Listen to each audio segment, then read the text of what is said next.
Olá, sou Kátia, professora de Sociologia e do terceiro ano do ensino médio. E hoje vou falar agora sobre a semana 2 do PET volume 2. Então, no primeiro momento nós já falamos da raça, não é? De como foi esse processo de colonização do Brasil. E nós falamos, né, como que as teorias, né, do darwinismo social, a transposição da teoria do darwinismo social para a explicação das sociedades, né, acabou servindo de justificativa para a escravização dos povos. Por quê? Na teoria do darwinismo social, né, a transposição do darwinismo lá do Charles Darwin, que explicava a seleção das espécies, para a explicação das sociedades, ela acabou provocando um racismo científico, né, resultando em hierarquia social, onde a cultura europeia ela estava acima, ela seria o último estágio da civilização. E as culturas africanas, os povos africanos ou indígenas, eles estariam aí na selvageria, ou num outro estágio, outras na barbárie. Então isso justificava que o europeu dominasse, né, os povos. E, bom, para contrapor aí esse conceito, porque esse conceito acabou resultando também, começou a ser muito criticado, criaram o conceito, né? Acabou gerando o etnocentrismo. O que seria o etnocentrismo?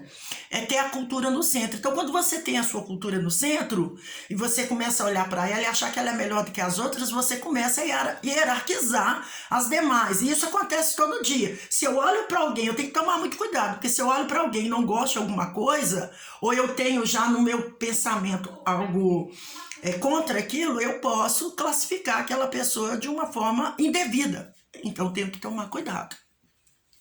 Então, surgiu o conceito de relativismo cultural. O que seria a explicação para o relativismo cultural? Olha, não justifica, né, o darwinismo social, porque as sociedades são diferentes, porque os valores culturais delas são diferentes. Então, não teria justificativa para essa teoria do darwinismo social ser mantido. Essa teoria relativismo cultural, ela influenciou diversos teóricos no mundo todo, entre eles aqui no Brasil também, né, o Gilberto Freire, que foi um antropólogo que criou uma teoria chamada de... que não foi ele que deu o título de democracia racial para ela, mas a teoria dele foi tão bem recebida e foi tão vista como uma explicação plausível que ela foi denominada pelos outros de democracia social. O que o Gilberto Freire dizia nessa teoria? Olha, a colonização portuguesa ela fez o Brasil ser um país menos racista do que os outros. E ele vai usar como argumento para justificar isso o fato de que os portugueses foram colonizados pelos mouros. Durante muitos anos, os mouros, que são povos mestiços, dominaram os portugueses. Isso fez com que, então, a colonização portuguesa ela fosse menos racializada e mais propensa à miscigenação.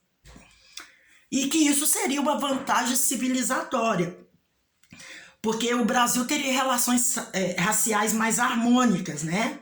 Diferente do que aconteceu na África do Sul e nos Estados Unidos, onde você tem a segmentação, você tem o apartheid. Né? A política do governo é uma política de apartheid, né? De separar as raças. Então, bom, mas apesar das teorias ter uma explicação boa, isso não acabava com os problemas que a desigualdade racial, né, que a escravização dos povos trouxe dentro da estrutura social brasileira. Então, Florestan Fernandes é um outro sociólogo, ele vai trazer uma outra teoria aí, né, formando aí um diálogo e vai dizer, a teoria dele vai ter o título, o mito da democracia racial. Ele vai dizer que essa democracia racial não existe, porque na estrutura social brasileira, não é? Os negros, os povos escravizados, sejam eles os negros ou os indígenas, eles têm menos escolaridade, eles são mais pobres, eles estão excluídos. Né? Para o Florestan, a população brasileira é fruto de decisões políticas em vários momentos da história. O extermínio dos indígenas, a escravização africana, o incentivo à imigração europeia, japonesa e sírio-libanesa. As decisões foram tomadas em base em ideologia, né? Uma delas, a ideologia do embranquecimento da população. Várias elites, né, hierarquizadas de poder e privilégio, organizaram nossa sociedade e posicionavam as pessoas e os grupos sociais em diferentes estratos sociais. De certa forma, então, quem teria mais mobilidade social seriam pessoas que estavam em alguns estratos. Outras não tinham essa mobilidade social. Aí, em especial, a questão, né, os negros. Então, nós podemos dizer que a raça, ela é um marcador de desigualdade social. Ela é um marcador. Então, na nossa estrutura social, a raça é um marcador de desigualdade social. Nós precisamos sair um pouco desse senso comum de que há uma harmonia social, porque, na verdade, o que se percebe é os negros, a maioria da população carcerária é negra, a maioria da população com menos escolaridade é negro, a maioria da população com salários mais baixos são os negros. Então, assim, existe aí um problema que precisa ser solucionado e olhado dentro da perspectiva da sociologia, e que só pode ser resolvido com políticas públicas do Estado.